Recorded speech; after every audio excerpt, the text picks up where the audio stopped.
Hello everyone, আসসালামু আলাইকুম। আজকে আমি একটি বাজারের ভ্লগ শেয়ার করছি আপনাদের সাথে। আজকে আমার বাসায় মাছ আনা হয়েছে, নদীর একদম ফ্রেশ টাটকা মাছ। তো এগুলোই আপনাদের সাথে আজকে শেয়ার করব। তো প্রথমেই এখানে আমি কোরাল মাছ এনেছে, কোরাল মাছটা ঢেলে নিচ্ছি। তো আমার বাসায় আমার বাচ্চারা কোরাল মাছটা খুব পছন্দ করে, এজন্য কোরাল মাছটা রাখা হয়। যেহেতু মাস শেষ এবং নতুন মাস শুরু হয়েছে, তো বাজার তো করতেই হবে, এজন্য আজকে বাজার করা হয়েছে।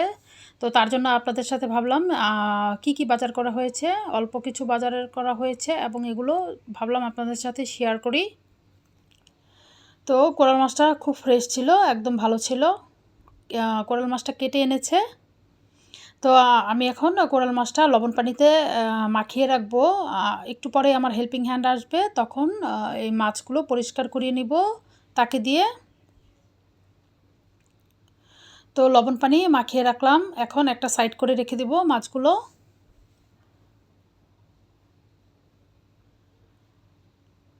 তারপর আমি এখন দেখাচ্ছি, এখানে আনা হয়েছে ইলিশ মাছ।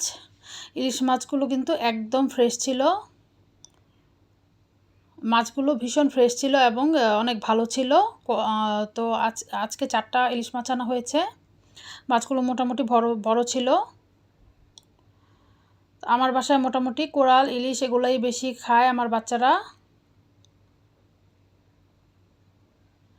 তো আজকের ইলিশ মাছগুলো খুব বেশি ফ্রেশ ছিল।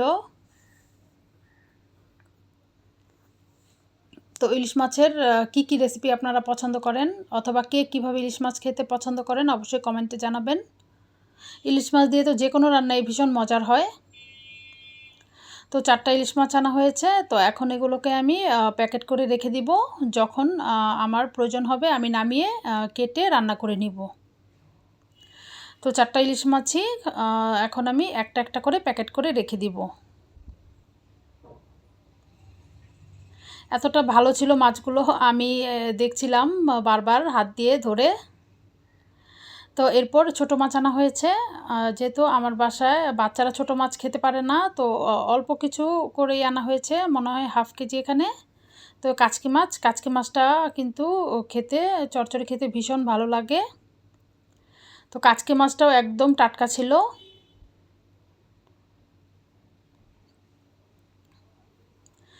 তো কারা কারা কাচকি মাছের চচ্চড়ি খেতে ভালোবাসেন বা পছন্দ করেন, অবশ্যই কমেন্টে জানাবেন। তো কাচকি মাছের আলু টমেটো দিয়ে চচ্চড়িটা খেতে কিন্তু ভীষণ মজা হয়, তাই না? তো আমি এখন থেকে আমার রান্নার ভিডিও প্লাস ডেইলি ভ্লগের ভিডিও শেয়ার করব আপনাদের সাথে। আশা করি আমার পাশেই থেকে আমার চ্যানেলটিকে ফলো দিয়ে পাশে থাকবেন।